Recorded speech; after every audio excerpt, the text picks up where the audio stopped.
Hello കുട്ടീസ്, ഇന്ന് day 14 of 30 days before my delivery due date ആണ് കേട്ടോ. രാവിലെ എണീറ്റ് കുളി കഴിഞ്ഞ് തല തോർത്താൻ നോക്കിയപ്പോഴാണ് കഴുത്തും പുറവും കോച്ചി പിടിച്ചത്.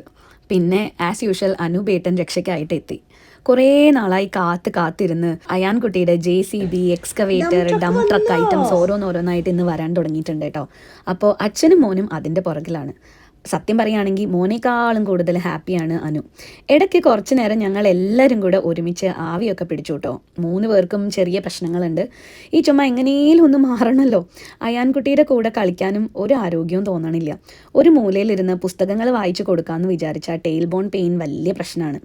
എന്നാൽ വല്ലയിടത്തും കിടന്ന് വായിക്കാമെന്ന് വെച്ചാൽ അപ്പോൾ ചുമ കൂടും. അവസാനം സ്നാപ്ചാറ്റിൽ കുറേ ഫിൽറ്ററൊക്കെ ഇട്ട് ഫോട്ടോസും വീഡിയോസും ഒക്കെ എടുത്ത് കുറച്ച് നേരം ഞങ്ങൾ ഇങ്ങനെ അടുത്തിരുന്നു. എന്തേലുമൊക്കെ ചെയ്ത് കുറച്ച് നേരം അവനെയും കെട്ടിപ്പിടിച്ചിരിക്കാൻ എനിക്ക് കൊതിയായിട്ടാണ് കേട്ടോ. കുറച്ച് നാളും കൂടെ കഴിഞ്ഞാൽ 100% ടൈം അവന് മാത്രമായിട്ട് കൊടുക്കാൻ പറ്റില്ലല്ലോ എന്നുള്ളത് വലിയൊരു വിഷമമാണ്. അതുകൊണ്ട് ഇപ്പോൾ കിട്ടുന്ന സമയം മുഴുവനും കുറേ നാളുകളായിട്ട് മാക്സിമം അവൻ്റെ കൂടെ സ്പെൻഡ് ചെയ്യാൻ വേണ്ടിയിട്ട് ശ്രദ്ധിക്കാറുണ്ട് കേട്ടോ.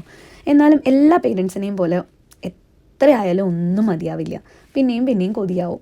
കൂടെ നമ്മുടെ അച്ഛനമ്മമാരേനെയും കൂടെ ഓർക്കും കേട്ടോ.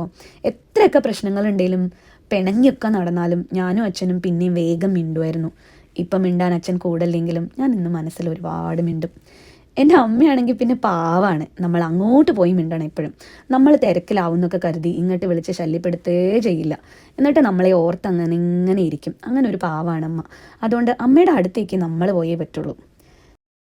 എന്തൊക്കെയോ പറഞ്ഞ് ഞാൻ എവിടേക്കൊക്കെ എത്തിയില്ലേ കുട്ടീസ്. ഇത്രയേ ഉള്ളൂ കാര്യം. Time is really precious.